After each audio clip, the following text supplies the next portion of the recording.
Sadiq Khan, Mayor of London and person most likely to dodge all responsibilities for what happens in his city. Where do we start with this arsehole, folks? I suppose we should go all the way back to 2002 when Khan defended three Brits in Egypt on charges of trying to revive Islamist group the Islamic Liberation Party by spreading propaganda.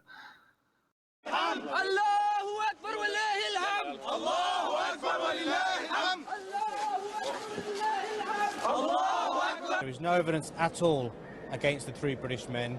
The only evidence against them is these confessions. We now have unequivocal proof that the confessions were obtained under duress and under torture. As there is no evidence against the men need to be released straight away and sent back home to the families. The Egyptian government and the state prosecutor have made a terrible mistake. They can correct that mistake by releasing the men now. What we're concerned about is they're compounding their mistake by continuing to detain them and having this farce of a trial. This is in breach of Egyptian's own very important law. Egypt has a proud history of being the custodians of law and justice. They were all found guilty.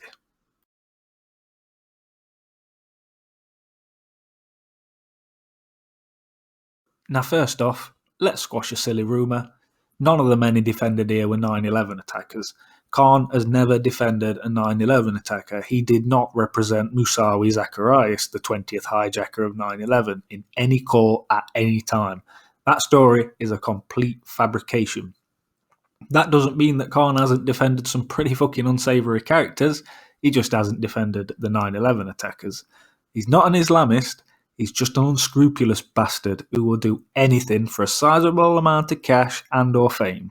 On this occasion, he defended, and failed of course, as they were all guilty, Razor Pankhurst, Ian Nesbitt, and now LBC presenter Majeed Nawaz, which I feel like I should clear up as a few might not know Majeed's story. Why is someone convicted of spreading propaganda for an Islamist group now a presenter for LBC? Well, while in jail in Egypt after Khan had failed to successfully defend him, Majeed began reading books on human rights and talking regularly to Amnesty International, which adopted him as a prisoner of conscience, resulting in a change of heart. He left the Islamic Liberation Party in 2007, renounced his Islamist past, and called for a secular Islam. Majeed is a fantastic example of Islamists that can be rehabilitated, and is now one of the greatest critics of Islamism in the UK. Moving back to Khan though, one of the main promises of his campaign to get elected as Mayor of London was, "I'd do everything in my power to cut stop and search," claiming, "Overuse of stop and search can have a dramatic effect on communities. It undermines public confidence in our police if Londoners are being stopped and searched for no good reason." I don't know about you folks, but I'd take people being pissed off that they were wrongfully searched by police over children stabbing each other to death in broad daylight any day of the week. Then, to contradict everything he'd said in 2015, The Independent ran this article last year, in which Khan claimed that stop and search is a vital tool for police to keep our communities safe. So which sodding one is it, Sadiq? Is it bad for communities, or is it a vital tool for police to keep communities safe? Because I'm pretty fucking sure that they'd rather not see children that they know bleeding to death on the streets. I guess it depends which way the wind's fucking blowing with you, doesn't it? His time as mayor has been shocking in regards to criminal activity. Conservative London Assembly member Gareth Bacon once held his feet to the fire over rising crime figures, and Khan was just in complete denial about it.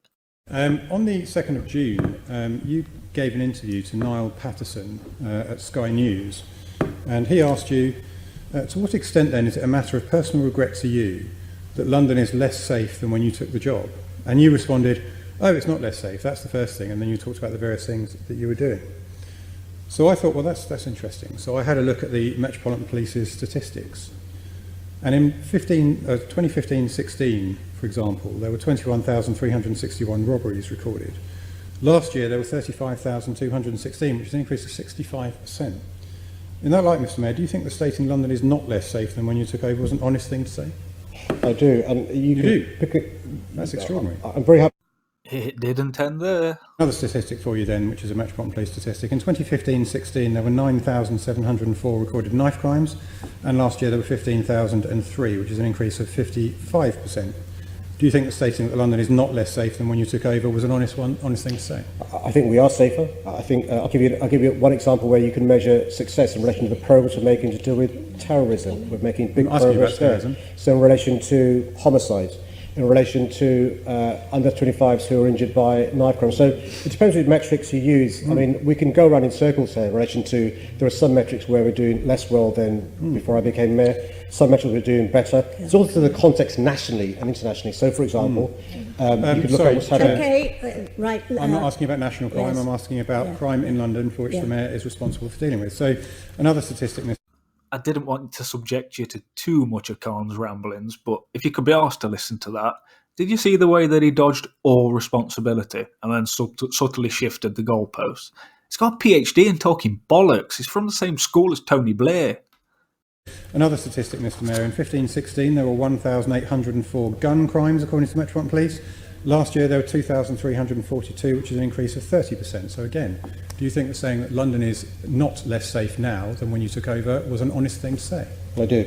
You do. So gun crime is up, robbery is up, knife crime is up, rape is up, taking motor vehicle offences is up, residential burglary is up, knife crime with injury is up, knife crime with injury and robbery is up, and you think, honestly, that London is more safe now than when you took over as Mayor of London? I do. That's absolutely extraordinary. Thank you very much. Truly extraordinary. Khan just does not give a damn. As long as he's making bank or getting his name in the papers, he really doesn't care. Just yesterday, he tweeted this out. Comprehensive research by City Hall confirms strong links between serious youth violence, poor mental health and poverty. To tackle violent crime, the government must invest in our young people, our communities and our country. Yet more tripe that just relieves him of all responsibility. If this were the case, we'd have been stabbing each other in the Midlands, North and Wales for sodding decades now. There'd be nobody left up here. Do you want a real answer to the problem of knife crime in London?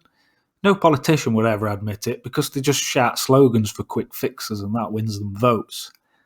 Knife crime cannot be solved now. It cannot be solved in a year. It cannot be solved in 5 years. This is probably going to take a generation to solve, and it starts with the death of liberalism's favourite characteristic, individualism. We are living in a culture of me first.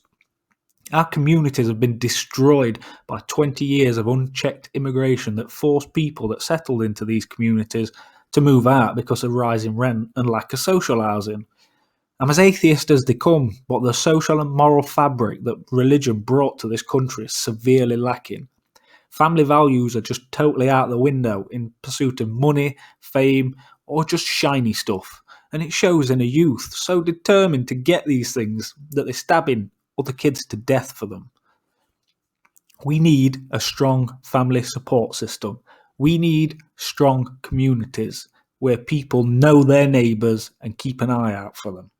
Communitarianism over individualism needs to be the theme for the next 30 years, or we're going to face losing a large slice of a generation without them ever stepping foot into the armed forces, let alone a war zone. It's time parents took responsibility. It's time neighbours took responsibility. It's time Khan took responsibility. And it's about time liberalism took responsibility. Don't forget to like and subscribe, folks. It helps me massively.